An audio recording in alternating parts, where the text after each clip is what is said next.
We're not Meals on Wheels. We drive for companies like DoorDash and Uber Eats to make a profit.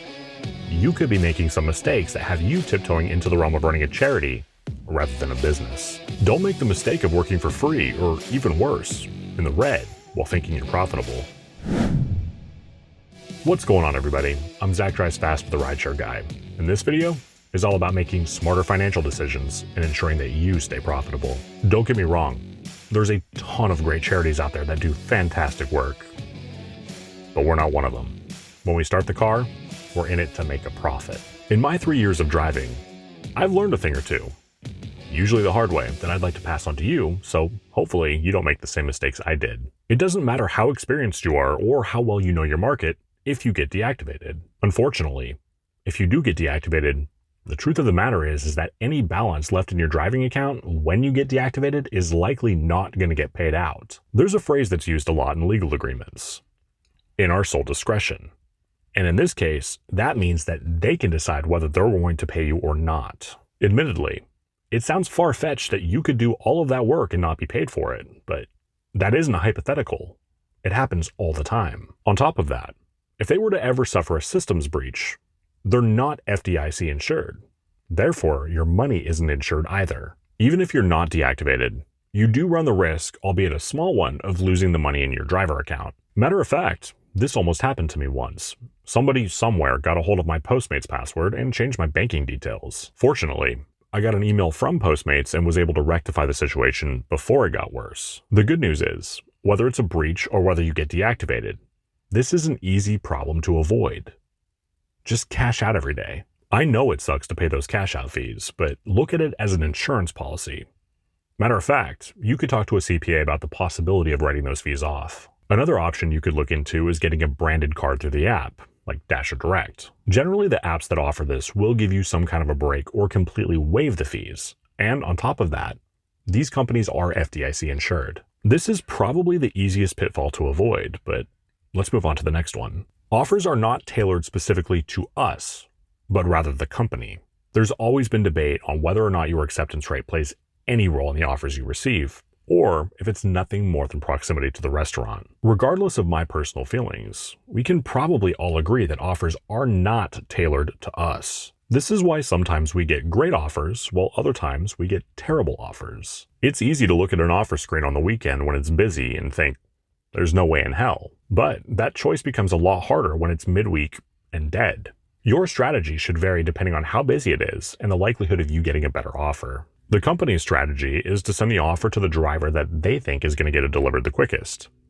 Your strategy should always be to make a profit. Personally, I don't think you should ever accept an order that's paying less than $1 per mile, bare minimum. However, that number should fluctuate depending on the gas prices. As gas rises, so should your dollar per mile ratio. If you're being sent to an area where you're unlikely to get an order coming back, increase your dollar per mile ratio. Empty miles are not profitable. If I were to ask you your cost to operate, could you give me a fairly accurate estimate? The fact of the matter is, most drivers have no idea what their cost to operate actually is. Unless you're driving an electric vehicle, I would argue that a $5 order going 3 or 4 miles isn't profitable with our current gas prices. But it's not just the gas prices that you need to factor in. Do you know how to calculate your wear and tear? Do you know how much you can expect to spend on taxes? If you don't know your cost to operate, you cannot look at an offer screen and determine how profitable it actually is. Stick around. I'm going to link a video at the end of this one that'll teach you how to calculate your cost to operate. The next way that drivers cost themselves money is by not maximizing their gas savings. All right, we're going to do some extreme couponing type shit on this one. As we all know, there's credit cards out there that'll offer you a discount on gas. On top of that, most gas stations will offer you some sort of a discount if you're part of their loyalty program. There's also 2 apps that you could check out that'll further help you reduce your gas prices. Those apps are Gas Buddy and Upside. I personally use Upside all the time, and it's great in my market. Having said that, Gas Buddy doesn't really do much for me, but your market might be different for you. I want to give you a scenario.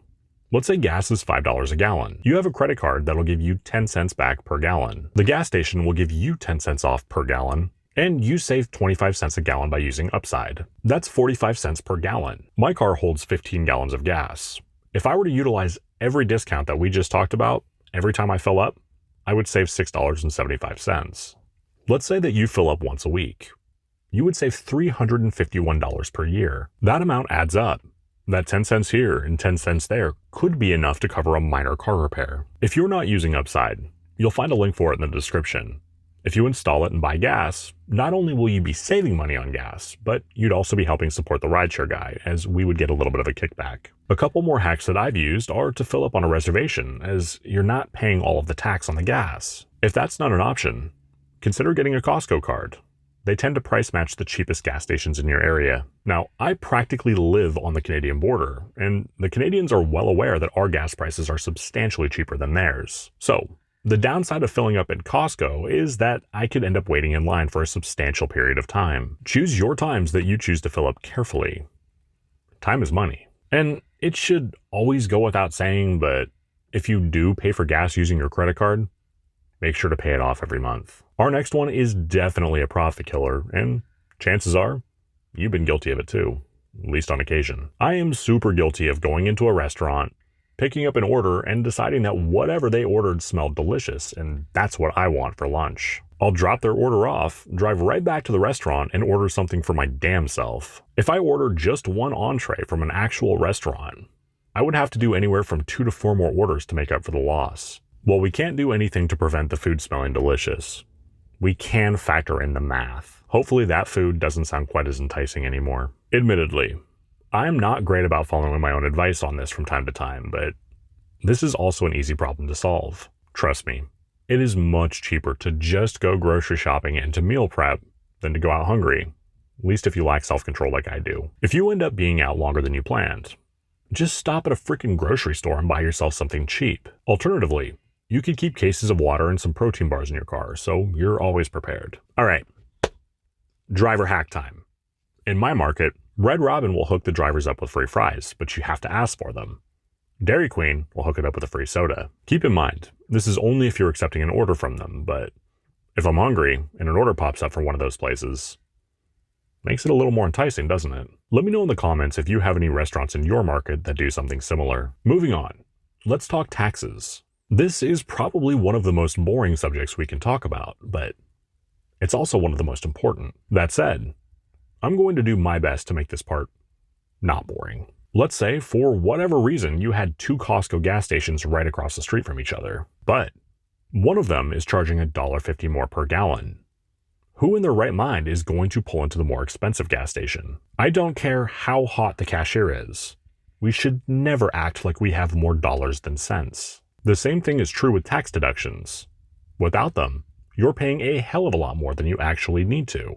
Now, I'm not giving you tax advice here. That's between you and your CPA. But what I can suggest is a good mileage tracking app. That will be a lifesaver come tax time. Additionally, keep every receipt you accrue while you're working. When it comes to taxes, a good CPA is worth their weight in gold. Matter of fact, a couple of years ago, I got a tax bill that I wasn't expecting. After a conversation with my CPA, she gave me some hieroglyphs to relay to the IRS, and I'll be damned if my tax bill didn't completely go away. Seriously, I don't even think it was English. So, keep your receipts and your miles driven, and seriously do consider hiring a CPA. The final thing that I want to touch on is not properly maintaining your car. We drive a lot of miles, and eventually our cars are going to get pissed and break down. Trust me, I know this all too well. I've done gig work for 3 years now, and I'm on my 2nd car. I hate to be the guy to say this, but it's true. The simplest things like changing your oil and checking your tire pressure can save you from much bigger problems down the line. In fact, it can extend the life of your car substantially. And seriously, do not forget to keep the receipts for any maintenance done to your car. You could potentially write those expenses off. To wrap up this video, never forget that you are a business and you should be thinking like one. Every decision you make should be based on your needs and not the needs of another company. Educate yourself. Save pennies where you can, as these do turn into dollars that you can later use for a rainy day. If you haven't done so yet, please do consider pressing the like button and subscribing to the Rideshare Guy. You can catch my videos here every Tuesday. If this video resonated with you, check out this video where I tell you how to calculate your cost to operate. I'm Zach Drives Fast for the Rideshare Guy. Take care.